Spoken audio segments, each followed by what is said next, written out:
ఒక్క కాల్ ఎత్తి ఉంటే ఆమె లైఫ్ ఇలా ఉండేది కాదు. అమ్మ ఫోన్ చేస్తుంది, కానీ తను మాత్రం ఫోన్ పట్టుకొని రీల్స్ చూస్తూ నవ్వుతుంది. అమ్మ వంట చేస్తూ కొంచెం హెల్త్ బాగాలేదు అనిపించి మళ్ళీ కాల్ చేసింది. తను తర్వాత మాట్లాడదాంలే అని అనుకుంది, కానీ జీవితంలో కొన్ని తర్వాతలు ఉండవని ఆమెకు అప్పుడు తెలీదు.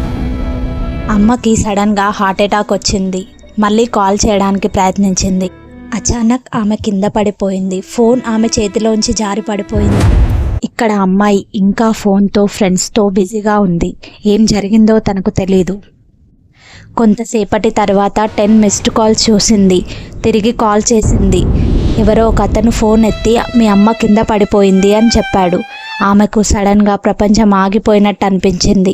హాస్పిటల్కి వెళ్ళి డాక్టర్ మా అమ్మను ఎలా అయినా కాపాడండి అని వేడుకుంది. కానీ అమ్మ అప్పటికే ప్రాణాలు వదిలేసి మనకి ఫోన్లో టైం ఉంది, కానీ మన వాళ్ళకు టైం ఇవ్వడం లేదు. సో మీరందరూ ఒక్కసారి అమ్మకి కాల్ చేసి మాట్లాడండి. ఇలాంటి ఇన్స్పైరింగ్ స్టోరీస్ కోసం లైక్, షేర్ అండ్ సబ్స్క్రైబ్.